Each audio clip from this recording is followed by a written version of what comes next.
Welcome back. Today is day 2 on the read aloud of our book, Thunder Cake by Patricia Polacco, our third Patricia Polacco book. So, yesterday we started this paper right here where we broke up our characters and setting on one page and our beginning, middle, end on the back of it or on the second page. And yesterday you were working on the main characters. Thank you for the submissions that I received that showed me the two main characters of our story, The Thunder Cake. So today I'm going to read the whole story to you again so you get to hear it, the whole thing for a second time. But I really want your brain to be thinking about what is the setting of this book? Where are they in this book? And when is it taking place? So I want you to focus on the setting. Where are they in this story? And when is this story taking place? And that's what I want you to both draw a picture and write words. I want both things on here. You can draw a picture of it and write underneath. Where are they? And when is it? During the, Okay, go ahead and send those submissions to me at the end of our time today. Here we go again with our second reading of Thunder Cake.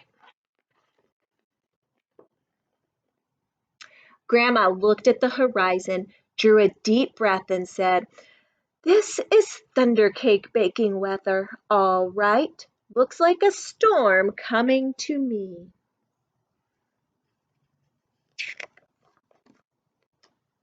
"Child, you come out from under that bed. It's only a thunderstorm you're hearing," my grandma said. See her feet right there. The air was hot, heavy, and damp. A loud clap of thunder shook the house, rattled the windows, and made me grab her close. "Steady, child," she cooed. "Unless you let go of me, we won't be able to make a thunder cake today." "Thunder cake?" I stammered as I hugged her even closer. "Don't pay attention to that old thunder, except to see how close the storm is getting. When you see the lightning, start counting real slow. When you hear the thunder, stop counting. That number is how many miles away the storm is. Understand?" she asked. "We need to know how far away the storm is so we have time to make the cake and get it into the oven before the storm comes, or it won't be a real thunder cake." Her eyes surveyed the black clouds away off in the distance. Then she strode into the kitchen. Her warm hands pulled a thick book from the shelf above the wood stove. "Let's find that recipe, child," she crowed as she lovingly fingered the grease-stained pages to a greased spot. "Here it is, thunder cake." She carefully pinned the ingredients on a piece of notepaper. "Now, let's gather all the things we'll need," she exclaimed as she hurried toward the back door.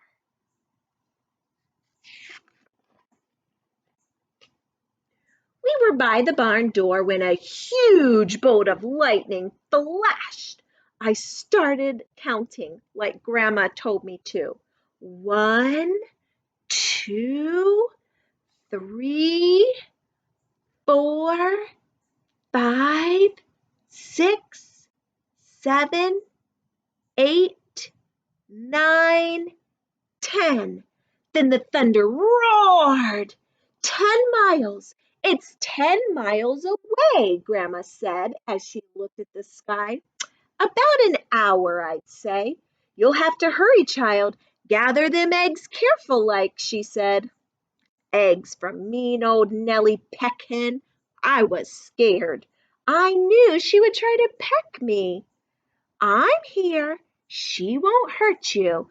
Just get them eggs," Grandma said softly. The lightning flashed again. 1, 2, 3, 4, 5, 6, 7, 8, 9, I counted. 9 miles, miles, Grandma reminded me. Milk was next. Milk from old Kick Cow. As Grandma milked her, Kick Cow turned and looked mean right at me. I was scared. She was so big. Zip went the lightning.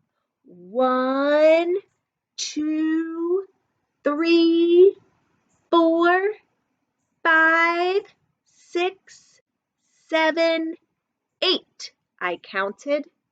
Boom went the thunder. 8 miles, child, Grandma croaked. Now we have to get chocolate and sugar and flour from the dry shed.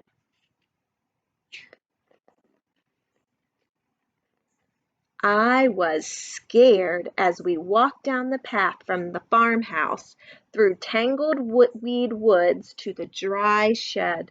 Suddenly, the lightning split the sky.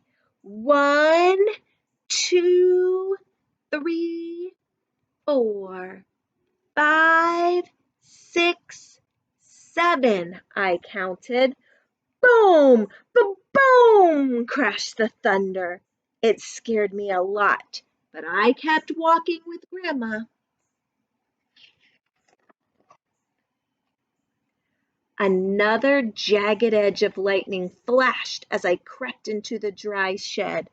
1, 2, 3, 4, 5, 6, I counted.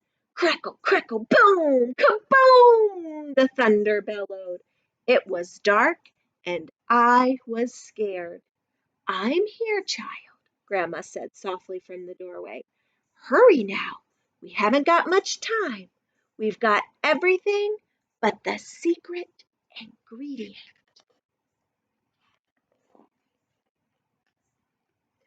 3 overripe tomatoes and some strawberries, Grandma whispered as she squinted at the list.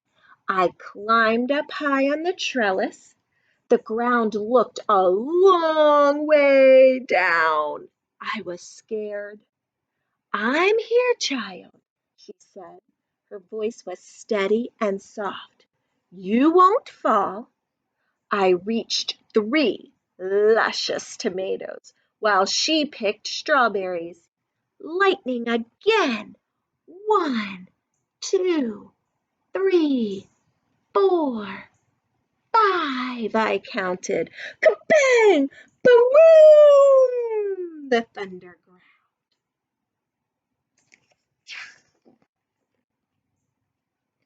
We hurried back to the house and the warm kitchen, and we measured the ingredients.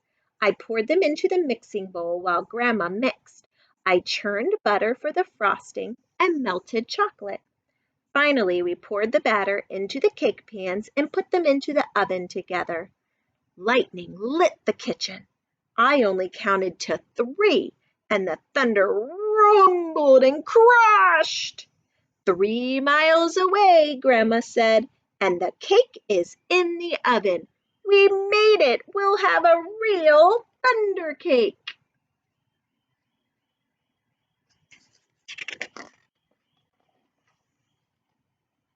As we waited for the cake, Grandma looked out the window for a long time. Why you aren't afraid of thunder? You're too brave, she said as she looked right at me. I am not brave, Grandma, I said. I was under the bed, remember? But you got out from under it, she answered. And you got eggs from old Nellie Petcan.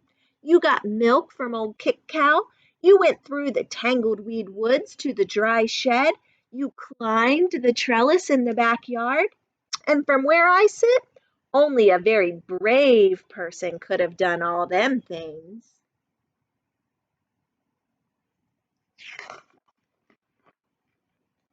I thought and thought as the storm rumbled closer. She was right. I was brave. Brave people can't be afraid of a sound, child, she said, as we spread out the tablecloth and set the table. When we were done, we hurried into the kitchen to take the cake out of the oven. After the cake had cooled, we frosted it. Just then the lightning flashed, and this time it lit the whole sky. Even before the last flash had faded, the thunder rolled, boomed, crashed, and boomed just above us. The storm was here. Perfect, Grandma cooed. Just perfect. She beamed as she added the last strawberry to the glistening chocolate frosting on top of our thunder.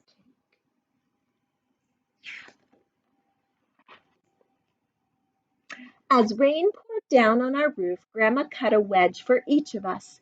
She poured us steaming cups of tea from the samovar. When the thunder roared above us so hard it shook the windows and rattled the dishes in the cupboards, we just smiled and ate our thunder cake. From that time on, I never feared the voice of thunder again. And that is our second reading of Thunder Cake. Remember, today I want you to focus on the setting, where and when the book took place. Draw me a picture and write a sentence for me. Thanks so much for joining me today.